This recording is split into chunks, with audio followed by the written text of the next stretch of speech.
Hello, and welcome to Women at Work Life Happens podcast. My name is Karen, and I am the founder of a women's networking group in Northern California. Please check us out at marinwomenatwork.com. And our goal, whether attending a meeting, collaborative social, or listening to a podcast, is to always educate, inspire, share, and most importantly, be authentic. So please enjoy today's topic. Be sure to check out all of our podcasts, as I am sure you will find relevance in each and every one of them. And check us out at marinwomenatwork.com. Enjoy. Bye for now. Hey, it's Karen, and welcome to Women at Work Life Happens. Today's podcast is with Callie Gilbert. She went from homeless to award-winning filmmaker, and her story is so uplifting and so prevalent during this time that I reached out to her and asked her to share it with all of our listeners so that maybe some of you can benefit from what she's been through. Callie is an international best-selling author, award-winning filmmaker, and photographer. As the creator of the It's Simply book series, Callie has published several best-selling books of her own and now coaches other writers through the publishing process. As founder and CEO of Tower 15 Productions, Callie is passionate about writing and directing social impact films and supporting other creatives through education and collaboration. Callie has a passion for supporting women in transition and shares her personal story of transformation as an inspirational speaker. Callie splits her time between Los Angeles and San Diego. And to learn more about Callie, visit www.calliegilbert.com. And we'll share more of that at the end too, so how you can contact Callie. So, all right, Callie, why don't we start from the beginning? And I know this podcast is it's not about being homeless, because there's wonderful documentaries already about that, but it's what you accomplished, how you went from being homeless. Well, first, how you got there, then how you went from being homeless to being the successful filmmaker that you are today. So I'll let you take it from here. Absolutely. Thanks so much for having me, Karen. So my story spans quite a journey, actually. So I'm a former figure skater. I grew up in Canada. I've traveled around the world. I was living in New York, working for a major nonprofit, and had financial freedom, thought life was great. But I wasn't happy, and I had to find out why. And the reason that I've learned was that my heart was in San Francisco. I had left my heart in San Francisco. So packed up the car, right? Packed up the car in 2008, and I had been going back and forth between both coasts and said, that's it. I'm just going to leave everything and start over in the Bay Area. And it was amazing. I decided to go to grad school and get my master's degree in management. I started my own event management consulting firm halfway through grad school. This was 2009. And then when I graduated, I thought, this is the direction that my life is going to take. I have multiple degrees, I have a large network. And unfortunately, it was the heart of the recession, and I wasn't able to find work or clients. And I ended up losing everything in 2011. And that's how I ended up homeless. That was the ultimate thing at the end of the year. And oh my goodness. So at some point you just went, oh, I can't do this anymore. I mean, the funds were gone, the job or career was gone, and you were 40 at that time. Yeah, and I could still remember my 40th birthday so clearly. I was in my beautiful home in Sausalito, surrounded by friends, saying, this is going to be the most amazing year, new chapter, new decade. And it was the worst year of my life. It really was. So it's interesting to see where life takes you, but that was how I ended up without a home.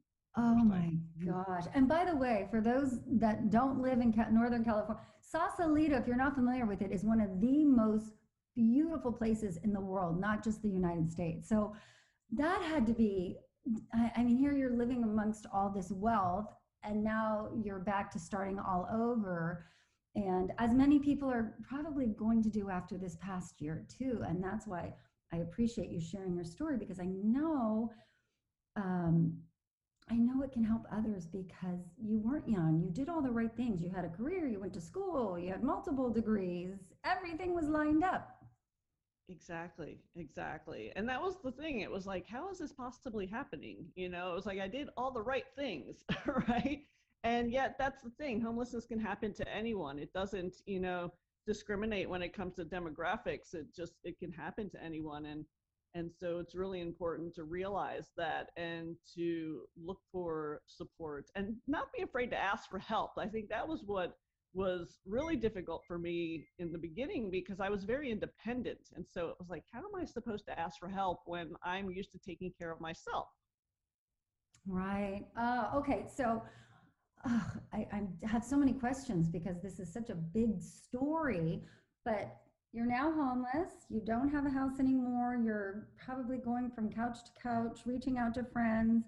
But then what you did with your time, how you used your time, is what helped you get to where you are today. So why don't you Yeah. explain that? Yeah.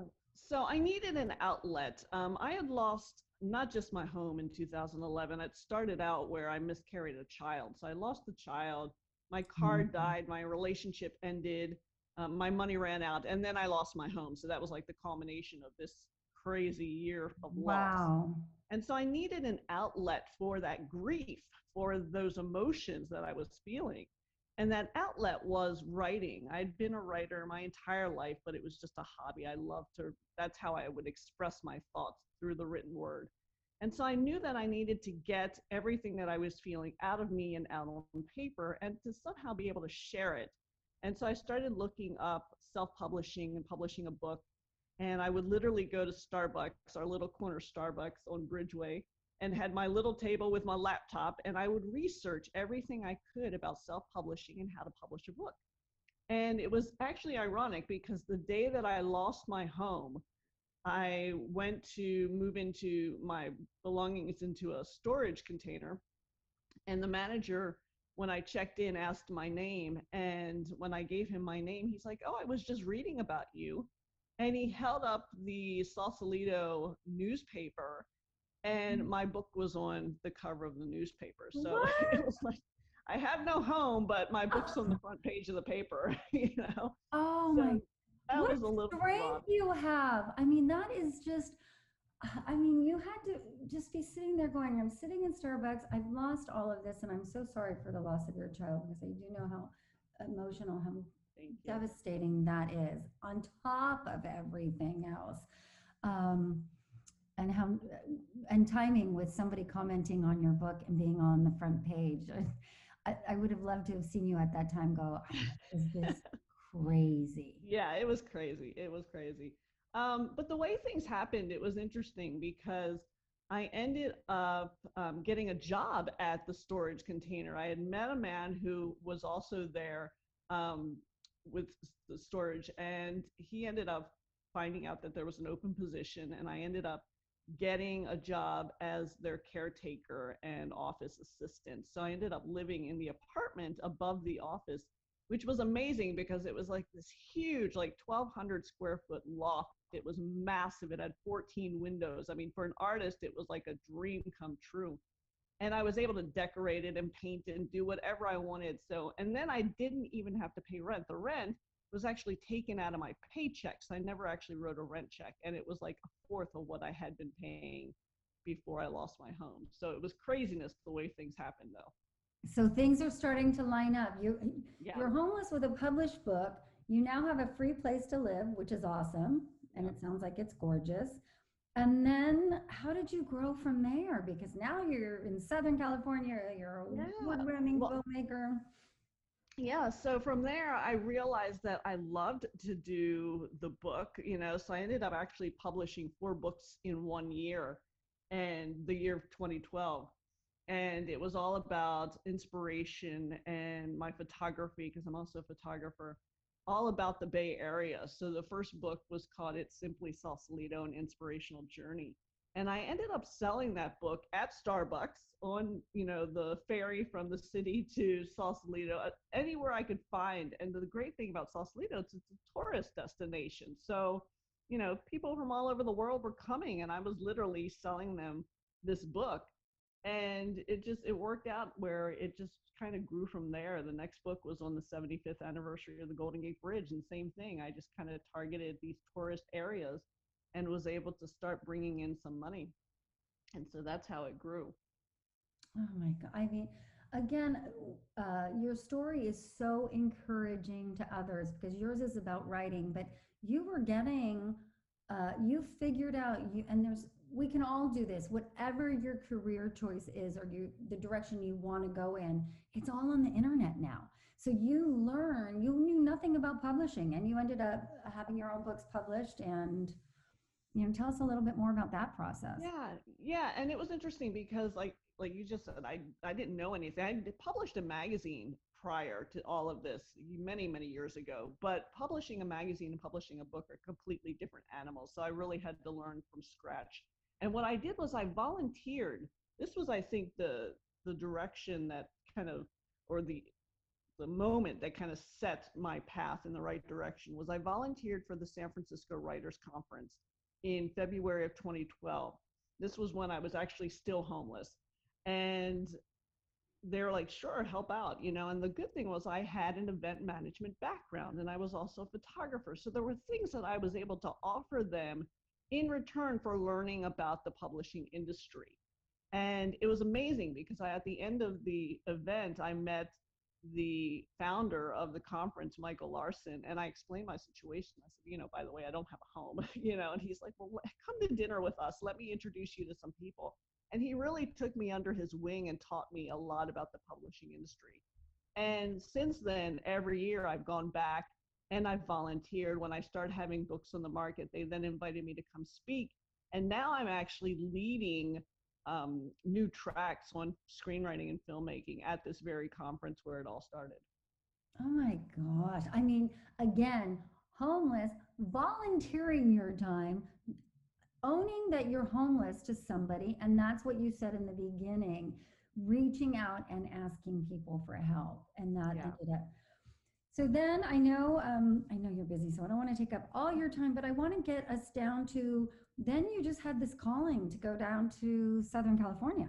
Yeah, so 2012 was an interesting year. I mean, I accomplished a lot that year, but at the end of the year, I actually injured my back. I'd become really involved in a very toxic relationship, and my body started to basically tell me I was out of alignment. So I ended up really severely injuring my back. And in doing so, I ended up losing the job at the storage facility. And in return, lost my home because it was attached to the job. So it was like, okay, great. Now I'm homeless again, and I can't basically move. And at that time, I thought, oh my gosh, well, the first time around, it was totally survival mode. How's this possibly happening to me? Victim mentality. Where this time around, I thought, okay, well, we didn't die the first time, so I know I'm going to be okay. So let me look at this with a different mindset. And I basically said, I'm going on an adventure, and where's life going to take me this week? And I lived like that for 8 months that I didn't have a home the second time. Oh my And goodness. it was amazing. It changed everything. I ended up connecting with people I hadn't seen or heard from in years who opened up their homes and allowed me to stay for long periods of time so that I was able to heal my back. And then in September of 2013, I had released my fourth book. It's simply sailing. It was the America's Cup, the sailing regatta that was in San Francisco at the time. And I was like, I literally healed my back. So I was able to go to that event and work that event and then release this book. And I had thought I'd found a home back in Sausalito and was really thrilled about it. And literally days before I was about to write the landlord a check, he tells me, I'm sorry, but my current tenant has decided to stay another month. And so I thought, well, I have some money coming in now. I have enough to cover a couple months rent. I'm actually going to go down to Southern California, to Santa Monica for 2 weeks and lay on the beach. And then I'm going to go to San Diego for 2 weeks and lay on the beach. And then I'll come back and I'll move in November 1st. Well, I get to Santa Monica and I loved it there. And my back felt a lot better. The weather was better. And I just thought to myself, you know what? My whole world's in a storage container again. I'm a writer. I can live anywhere in the world. I think I'll stay. And it was Oh, like the good for you. moment I made that decision, everything shifted. Is that crazy? So you just went down there kind of temporarily and Yeah, it was, I needed a break, so I figured I'll just go lay on the beach for a month, but sometimes we have to get away with what is bringing us down. And even though you were able to accomplish a lot in the Bay Area, you weren't where you wanted to be.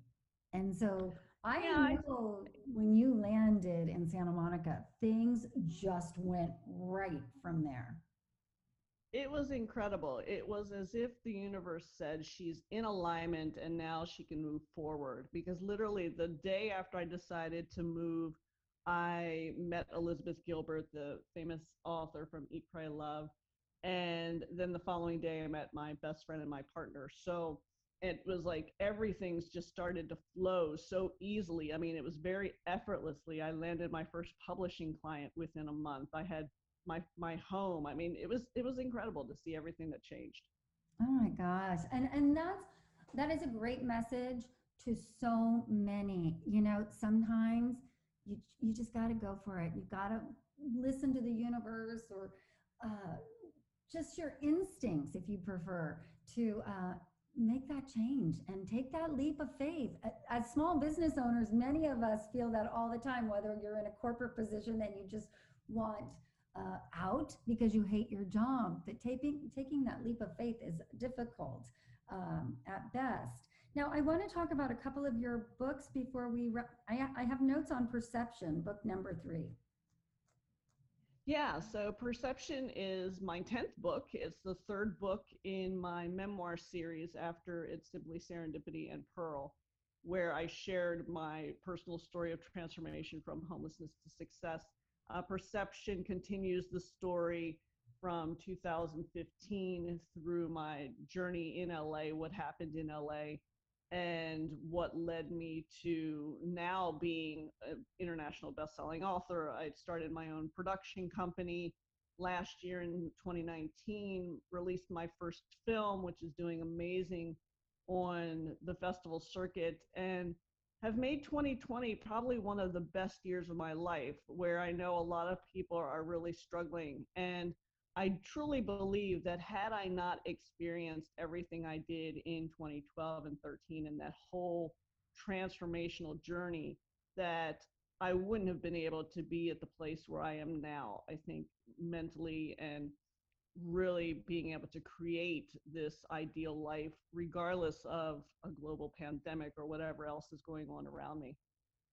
Well, and the other thing is because of what you went through, and I so appreciate this side of you, you're giving back. You're constantly giving back. You share your story. You support other uh, women, or I say women again because of Marin Women at Work, and I work mostly with women, but you share your journey and you lift others up and educate them either how to make change in their life or to just not land in the situation that you landed in. And I think that's so awesome of you to be such giving and then also to share your journey in this podcast. I appreciate that. Why don't we let people know how they can get a hold of you? Sure. So my website is calligilbert.com. It's CALI Gilbert, GILBERT.com. And all of my work is there. I have several books. I have programs that I share to support other creative, heart centered women. I'm really passionate about supporting women in transition. I feel very blessed to be able to now pay it forward and take all the lessons that I learned and really show others that, yes, you can create your ideal life. And we all have the gifts and the tools to do so inside of us, but sometimes we just need a little guidance on how to tap into that space. So that's what I'm here to do. Well, and I'm hoping this podcast, and this is why we record podcasts, because I believe so strongly in uh, our personal journeys as well as our business successes. Because with social media nowadays, everybody looks like their life is perfect. And maybe it is now, but oftentimes it took a difficult journey to get them to that place. And if we can share our stories with other women to help them get there or to not feel so lonely if they are there now, then I feel like we have just helped others in the process. Yeah, So, and I love the connection that I have with Marin Women at Work, because I love being able to still have that connection to the Bay Area. The Bay Area will always be so special to me, and that it's where I really learned and dove into the fact that I'm an artist. You know, I was living a life of someone else's dreams before I decided to take that leap of faith. And now it's just, I feel so blessed to be able to wake up each day and do what I truly am passionate about doing and supporting others in the process. Well, again, I thank you for your time. You can learn more about Marin Women at Work at marinwomenatwork.com. Follow our other podcasts at Women at Work Life Happens. Oh my gosh, I'm so sorry. This is recording from home, as many of us do, and there's gardeners in the background now. And reach Callie at www.CalliGilbert.com. Callie, you are awesome. Thank you so much. Thanks for having me. All right. Bye for now.